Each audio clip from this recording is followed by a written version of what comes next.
2 weeks ago, a friend and I were in China reuniting with Jinji, a Chinese backpacker we met in New Zealand 2 years ago.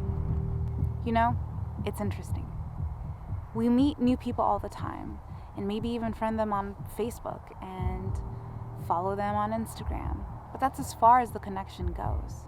You have a name, a face, social media, and then there are those other connections.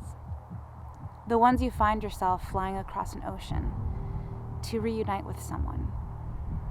What makes these connections different?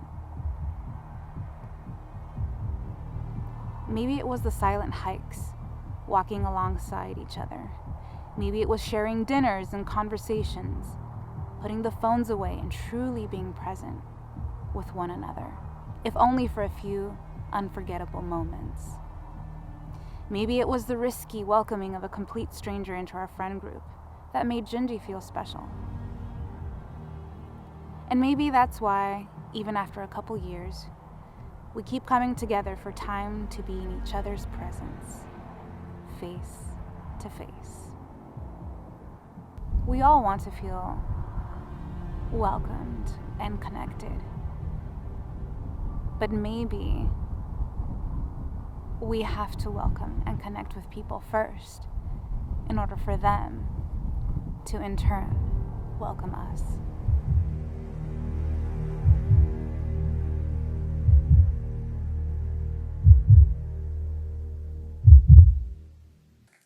We went to Napa for Thanksgiving and celebrated with a couple of friends, and it was awesome.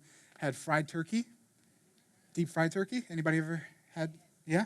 Over there, got some hands in the back as well. Yes, amen. I'll never go back. I'll never go back. It's just amazing. It's just like the way he was making it too. Like it was a science project. I'm not even kidding. Like there's this ladder, and it was hanging from this rope. The chicken or the turkey was hanging from a rope into this pot of oil, deep fried. Like, come on, somebody. Like this was amazing. It was a science project. I promise you. But it was amazing. And I hope you've had a good week with friends and family and enjoying one another's company. What you just saw was kind of the introduction to a sermon series that we've been doing called Risk the Ocean. It's a 3-week sermon series entitled Risk the Ocean. And the reason that we've called it Risk the Ocean, and this is, by the way, week 2 of that sermon series. And the reason we've called it Risk the Ocean is because, as you know, and as I know, the ocean is so vast. It covers 70% of the world that we know, right? 70% of the world is covered in the ocean. But what's familiar is that we don't even know what's inside the ocean, right? Marine biologists have told us that 80 to 90% of it has been undiscovered, right? Unmapped. I think that's actually what I have here on the screen. It says that most of them are unmapped, unexplored, right? Like it's just, we don't know what's inside the water. We don't know what's inside the actual ocean itself. And most of it's just been unexplored.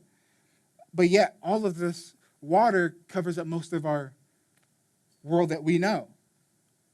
And we don't know what's in there. It's been told us once upon a time that they thought that the farther down you go into the water, into the ocean, that you don't know what's actually there. That things can't, living organisms can't live there. In fact, as you know, 200 meters inside the water is what they refer to as open waters, open ocean, right? What we know is the marine life and living organisms, what we know, that's what we know that lives in those 200 meters. But the farther down you go, past 200 meters, you go into what's called the twilight zone. And in the twilight zone, there's little light there. And you go past the twilight zone 1,000 meters into the water, and it's deep, it's dark, there's nothing that we know of that we can't see past beyond that. And yet, so much of us, we rely on the water, right? We rely on it for sustenance, transport, commerce, growth, and inspiration. But yet, so much of it is unmapped, unobserved, and unexplored.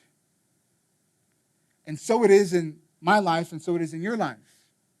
You see, God has called you to risk some things in your life. God's called you to step out into the deep. And so oftentimes in your life and my life, we stay in the boat, like we learned about last week, Peter. We stay in the boat, and we never actually risk the ocean. We actually never step out into the deep, the thing that God's calling us to. Maybe it's in your finances. Maybe it's in your home. Maybe with your family. Maybe it's in a relationship. And you've never stepped out farther enough to risk everything for the thing that God might be calling you to. But now scientists have discovered, and marine biologists have discovered, that there's actually things that live past this 1,000 meters. There's actually living creatures in the deepest, darkest part of what we call the deep ocean. And that's the same thing for us. When you risk that thing that is so scary for you to tap into, when you risk it all, you'll find that there's actually life there. There's actually inspiration there. There's actually growth there. There's actually sustenance there. And here at Storyline, for the next 2 weeks, I want to kind of explain to you some things that we are willing to risk everything for. I like to say this. There's a lot of churches out there, but the vision here at Storyline is not for sale. And there's some things that we will risk everything for. And it's this. I've summarized it into this sentence for you. It's this. We're committed to creating an environment where everyone feels welcomed. Come on, if you believe that, say amen. We're committed to creating an environment where everyone feels welcomed. Our mission here at Storyline is this. It's to connect everyday stories to the story of Jesus. That's what we do. That's what we are. We connect everyday stories to the story of Jesus. Have you ever, maybe some of you, even this past holidays, even upcoming, maybe you're probably going to go camping, visit a friend or something like that. You've ever done something crazy fun, and like when maybe you went camping one time, and when you went camping, you were trying to find your camping ground, but it was a disaster. Like you on your way there, you stepped into poop. Like you fell into poop. Like it was just a disaster, right? Like it's crazy. And so oftentimes when you, in that moment of that experience is the worst time of your life, right? Like it was the worst time of your life. But for some reason, when you sit at the dinner table and you share that story, all of a sudden, what you remember as the worst parts of the story, all of a sudden become the greatest parts of the story. Right? It transforms. And the scripture says in Ephesians that Jesus is going to unite all things. The word unite there means to recapitulate. It means to recapture, to retell. And right now, you've probably walked in and your story is a story of loss. Your story is a story of depression. Your story is a story of homelessness. Your story is a story of brokenness. But look, when Jesus retells the story, it's not going to be about loss. It's going to be about victory. It's not going to be about homelessness. It's going to be about homecoming. It's not going to be about damage. It's going to be about victory. And Jesus is going to retell the story, and it's the people most committed to Jesus that someday, somehow, somewhere will tell the real story about Oakland. Tell the real story about your life. And so we're committed to connecting everyday stories to the story of Jesus. And we do this in several ways. One, by knowing God, finding community, discovering your purpose, and making a difference. We want to help you know God. That's why we have created environments like this for you to know God. Weekend services we've designed, whether it's your first time in church or first time in a long time. We've designed Storyline that when you walk in, no matter what part of your faith journey, that you can get to know God in an authentic, inviting, liberating way. And then for you to find community. In fact, we have life groups here at Storyline Church. We launched life groups a couple weeks ago, and we have groups meeting in Oakland, Alameda, and Hercules. And we believe that when you get in community with other people, life is better. Right? Doing life alone should not be an option for anyone. And so we want to create life-giving communities that you can be a part of and get plugged into and do life together. And so we're committed to creating an environment where everyone feels welcomed. I want to bring your attention to that word environment. Environment. Notice I didn't say church, I said environment. Environments it's a building, it's a space. Like this movie theater, you walked in because it was an environment that you hoped that it would be. It was a vibe that you were wishing they would it would actually project, right? You walked into this movie theater because this is an environment that you're familiar with. And so we want to create environments for people to get to know God. This is a building, it's not a church. The church is a people. You're the church. I'm the church. We're the church together. We're not a building. In fact, I might go over in time with this, but I got to say this. I'm sorry. Forgive me. But in Scripture, Jesus and his disciples and Peter were sitting down. This is after Peter just walked in water. We talked about this last week. Peter stepped out into the boat, walked in water. It's him and Jesus and disciples. They're all there at Caesarea Philippi, a city outside of Rome, and they're sitting there, and Jesus is with his disciples, and Peter says to Jesus, or Jesus says to Peter, he says, "Upon this rock, Peter, I will build my church, and the gates of hell should not prevail against it." The word church there, some of you might not like this, but it is what it is. The word church there, in the original translation of the Bible, the word church actually means assembly. It means gathering. So when it was first translated, it was translated congregation, congregating. But then some really smart people got the idea to insert the word, a German word called Kirche. That's where we get the word church from. And so when you think church, and the word Kirche means house of the Lord. And so when you think church, you think space. When you think church, you think place. When you think church, you think building. But Scripture in the original language says it's assembly. It's a gathering. And you're the church, not the building. You're the church, not the building. And it's when we do life together that we are most like the church.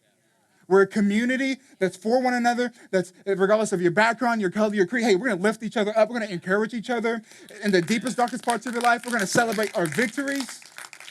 We're the church. And so we're committed to creating an environment where everyone feels welcome. In Matthew 18, Matthew 28, the verses should be on the screen. Jesus sits there with his disciples, and he just died and resurrected from the dead.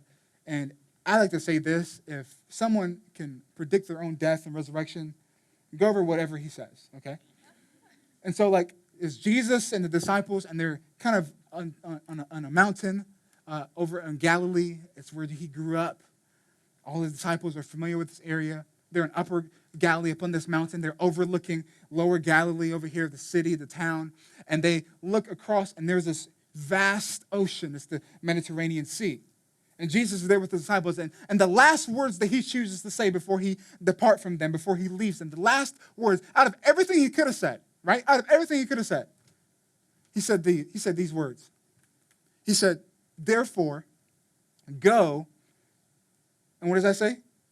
"Make disciples of all nations."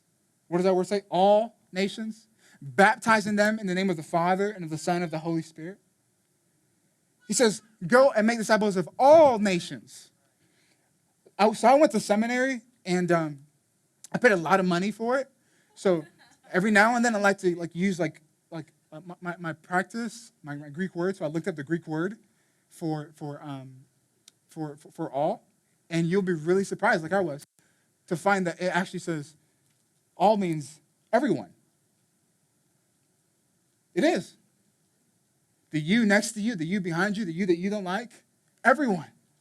The you around the corner, the you that you'll never say anything to, the you that annoys you, that bothers you, the little yous that live in your house that don't do anything for you. Everyone. Creating an environment for everyone to feel. So I actually went ahead and I'm not trying to be facetious, but I got to clarify a little bit more. So when I say everyone, I want to break it down for us. I got categories for us when it comes to everyone, right? And maybe you'll find yourself in this category as well. And some of you, this might be your first time in Storyline, if you've been here for a while since grand opening a couple weeks ago. I should stop saying a couple weeks ago. It was about 3 months ago. Yeah, just a couple weeks ago, No, it was 3 months ago, okay? And so you've been coming for a while, and maybe you don't know what Storyline's about, and I'm going to try to help you in just a moment to understand what this is about. And maybe this is for you. Like, maybe I'm not in, I'm not in. And that's okay. It's not for everyone. I get it. But there's some things that we'll risk everything for. And so I went ahead and categorized what everyone looks like for all of us. It's for the churched, the de-churched, and the unchurched. So let me kind of explain a little bit of that language, okay? I'm sorry if you don't like labels, and I labeled you today. You can give me an email, write me an email about it sometime, or talk to me in the lobby, but this is just how I can understand it and help everyone in the room understand it. But for the churched, right? This is what the church is, right? I've been going to church my entire life, and I ain't leaving. I ain't leaving. I've been going to church for my entire life, and I ain't leaving. It doesn't matter what anybody say. It doesn't matter what the pastor says. Oh, he could wear jeans that are skinny than his wife's pants. Look, I'm going to church my entire life, and I ain't leaving. I'm not leaving. Why? And these all have whys, by the way. Because I love Jesus, and I love the Christian community. And some of you have been coming to Storyline, and this is you. I know you. I've had conversations with you. Man, you love Jesus. It doesn't matter who is on stage. It doesn't matter what the preaching sounds like. It doesn't matter because it's good. Come on, somebody. Okay? I'll try over here. Come on, somebody. It doesn't matter who's on stage. Like, hey, I'm here because I love Jesus and I love the Christian community. And then there is the de-churched. Some of you here, this is probably your category. It's this. I've been going to church my entire life, and I ain't going back. And I'm not going back. Right? Maybe why? Because you've been hurt, burned by the church and its leadership. Right? That's just been your experience. Maybe you went when you were younger, and when that door opened up, a door opened up for you to jet out, man, you jetted out, and that was it. You weren't looking back. Maybe because you're busy. Maybe that's an option, and there's no margin for church in your life. You haven't created a margin for that. Maybe you just don't believe it anymore, right? Hey, maybe you were hurt by someone. Maybe you know someone that was abused in the church. Right? These probably, I'm not claiming to know all the reasons why you have been de-churched and you don't go to church anymore. I'm not claiming to know everything about you, but this is just from my experience. And then there's, lastly, the unchurched. I've never been to church my entire life, and I ain't planning on going. I have friends like this. There's people in this church right now, they're unchurched. And that's awesome, because that's who we're here for. We exist for the churched. Some of you are super churched. We exist for the de-churched, and we exist for the unchurched. And there's some things that we're just going to risk everything for. It might be uncomfortable for you. It might be uneasy for you. You might never have seen it done that way before, in that fashion. You might never had a pastor wear holes in his jeans before, but it's okay, because there's some things that we're going to risk so that the person that's churched, de-churched, and unchurched to come, guess what, and feel welcome. And their phones can go off, and we're okay with that. Why? And here's the reason why for them. Because I've never been, and I don't claim to know everything about your story. But here's some of the reasons. Because I've never been invited by a Christian friend. Maybe a friend has never invited me to church before. Maybe that's your story. Like, the reason why I'm unchurched is because I've never had an invitation extended to me. That's my story. I was unchurched. I didn't grow up in the church like some of my friends that are here have. But when I became a Christian, man, I saw a love that I would never give up anything for. And I ran for it because he ran for me. Because he left everything, bankrupt heaven to have me. And maybe that's your story. You were never invited by a friend to church. There's some stats out there and studies that have been shown that most people who claim to be unchurched, most of them that claim to be unchurched, they would say, 70% of them would say, if a friend invited me, I would go to church. 70% of them. And there's a lot of Christians, I think, and I believe, that live in the community, that work in the marketplace, that don't invite their friends, but just waiting for an invitation.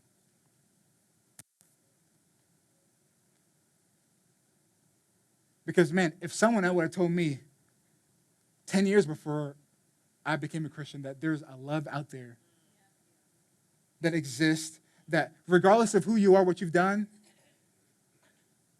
that love still loves you. There's a love out there that your best friends and your worst enemies that have become, or your friends that have become your worst enemies, or your parents that, like, regardless of how flawed anybody thinks you are more loved than you can ever hope for. If someone would have told me that there's a love like that exists, look, I would have ran for the hills. I would have ran to find that love. And maybe that's your story. But then there's also those that would say, it's not for me. I'm not religious. I didn't grow up that way. My parents weren't that way. Nobody in my circles were that way. My marketplace is not that way. Look, I just don't do it. I'm not religious. And all of these reasons they're all fine. These are just reasons for why you or someone else is unchurched. And then there's this one. Because this is legitimate, because I don't have enough trust in the Bible. It's true. Maybe you just don't have enough trust, enough faith in the Bible, so I'm not going to go to a church.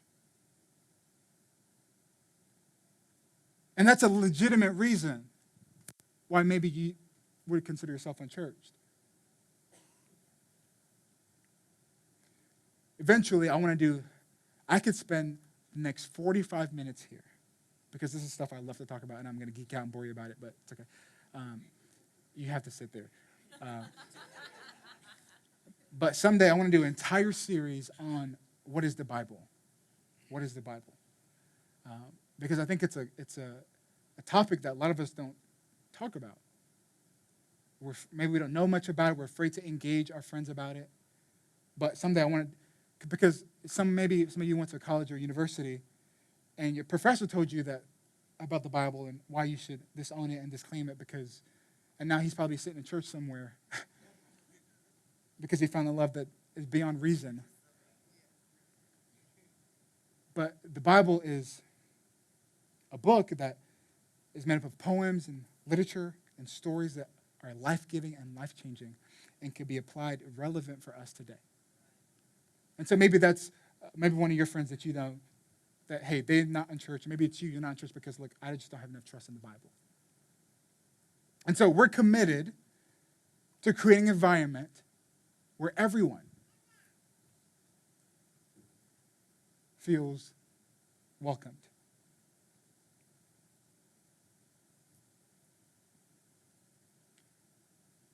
You know, there's a lot of reasons possibly why people don't go to church. I don't know what your reason is. I had reasons when I was younger. There's a lot of reasons why. So some of you know this, but obviously our church is portable. So we set up and tear down. Like, this doesn't stay here, which would be awesome if it did. But it's all portable. And so which means my office is portable.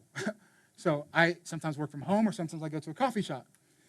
And this week I was at a coffee shop, and I was sitting at Starbucks.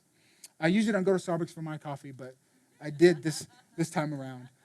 But I went to this coffee shop, and I was sitting there, and I usually don't go to this specific coffee shop just because, the Wi-Fi is just terrible, and I have no service in there. Like, if I died, nobody would know, including the baristas. It's bad. So, I usually don't go to this coffee shop, but for some reason, it was close to my wife's job, and I was like, I'm just going to go to this coffee shop and just get some stuff done, put my head down, get stuff done. So I went to Starbucks on Broadway. Plug, don't go, just kidding. I love you, Starbucks.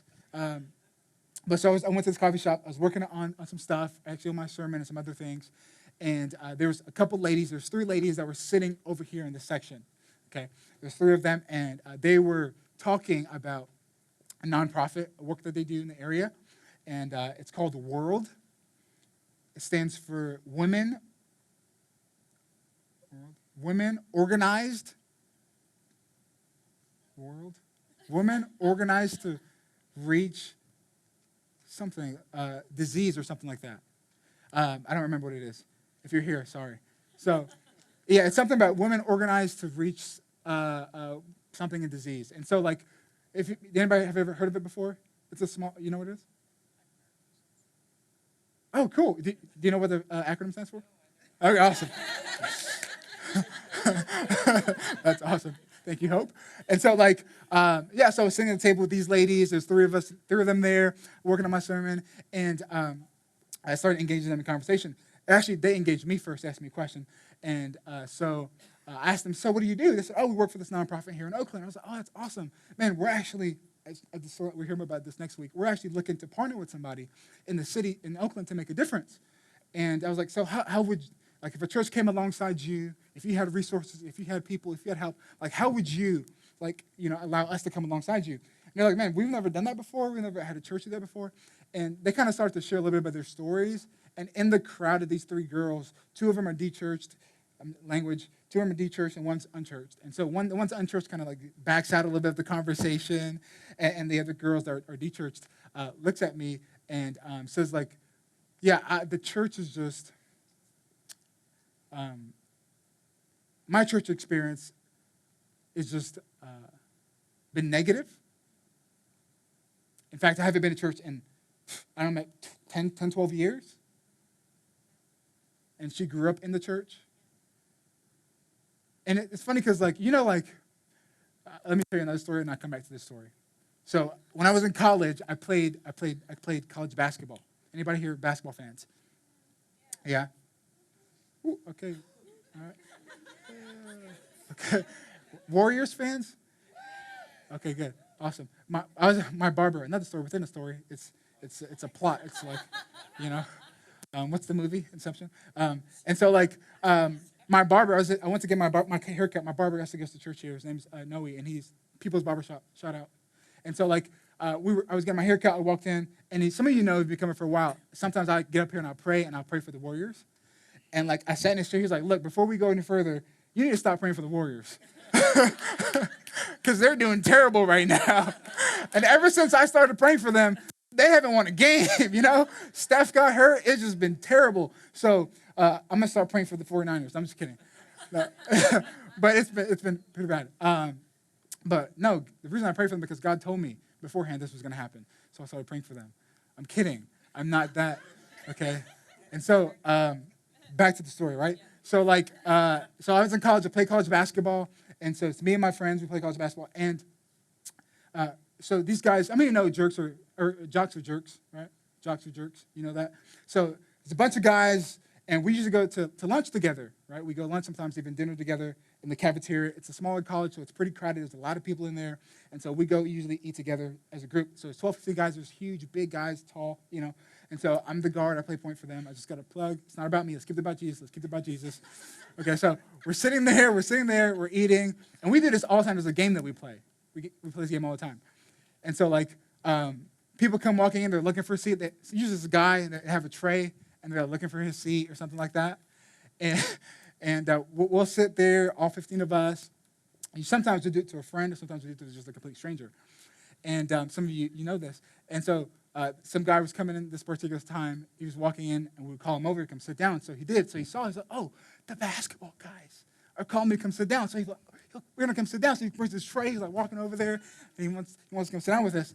And as soon as he sits down, we all take our trays and our cups and stand up and walk away. I know. Jocks are jerks, okay? And so it's terrible. And so, like, I feel like when I go to Starbucks and I'll tell people I'm a pastor, most of the times, like, God's paying me back. Like, oh, I sit down, like, I'm a pastor. Nice to meet you. Okay, we're leaving. Like, and that's what I felt like happened in this conversation. Like, that some of the girls are like, just like, kind of like, okay, we're going to go over here, slide our stuff down. But these two girls engaged me in conversation, and the two girls were saying, like, look, I don't go to church because the church isn't doing what it's supposed to. And every time I go, I feel like I'm being judged. I feel like I'm not accepted. And when I sat there and heard a little bit of her story, it broke my heart. And there's some things that you resist about the church that the church should resist. And that's why here at Storyline, we're going to risk everything so that we can create an environment where everybody, doesn't matter your color, your creed, your background, you can come to church and you can feel welcome. It doesn't matter who you are. It doesn't matter what your story is. It doesn't matter what your background is. You come here and you'll feel welcome. And so we're committed to creating an environment where everyone feels welcomed. So I don't know what your story is. I don't know if you're unchurched or de-churched or super churched. Like, hey, I want you to know, and once you walk in here, I want you to feel right at home. So I want to say this to you. Whether you're unchurched, de-churched, or churched, I want to say welcome home.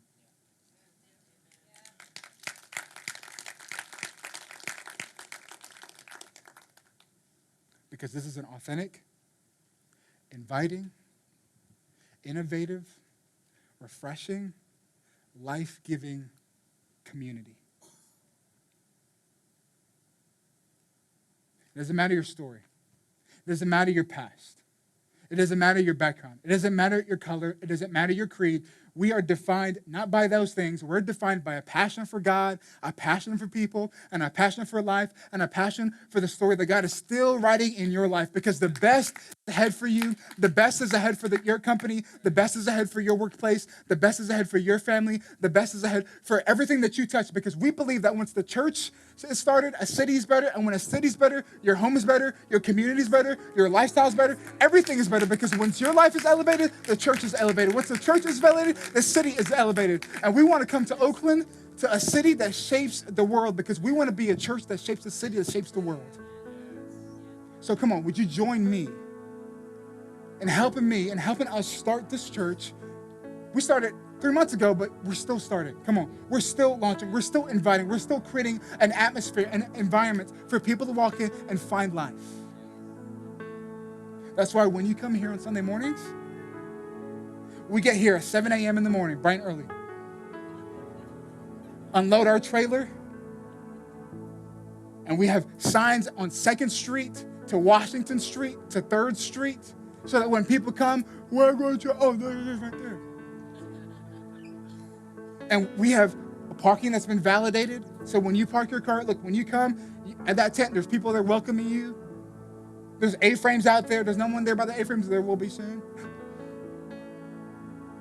And when you come in, you walk in, you get a cup of coffee, you get some tea provided by a local coffee shop. And when you check in your kids, it's easy, it's safe, it's a fun environment for them to do life with each other and discover their purpose, that God has made them to be world changers. And when you drop off your kids, everyone's, like, our leaders have been background checked. Like, it's a safe environment. And you can come to auditorium number 5. You watch a movie afterwards, probably. You come in, you hear upbeat music. You sit down, and the worship team leads us in a time of song and singing. And it's engaging, and they're killing it. And then you hear an awesome sermon for 30 minutes.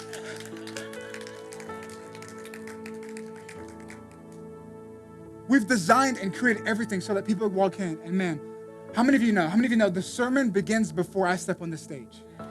The sermon begins like on 2nd Street. The sermon continues in the parking lot. The sermon continues with the host team giving out coffee. The sermon continues with the kids team leading and doing a killer experience. The sermon continues when you walk in, and there's awesome music, and there's life-giving, authentic people who are constantly lifting you up. And the sermon continues when I get up here and I share the message and the life-giving, life-changing message of Jesus. Look, the sermon begins a long time ago.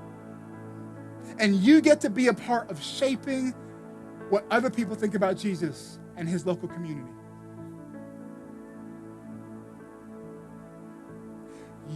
One of the greatest gifts that God allows us to be a part of is that you get to tap into someone else's story.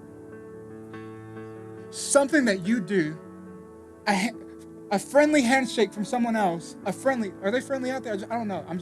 Are they friendly? Okay, good. get to shape someone else's thought and perspective about Jesus, about his church. You get to be a part of that. And it is the greatest privilege because, as I said when I started off, it's the people that's most committed to Jesus that will someday, somehow, somewhere tell the real story about Oakland, about Alameda, about Hercules, about your city, about the Bay Area, about the East Bay. So that's my time, and I'm going to pray. Let's pray. Jesus, thank you so much for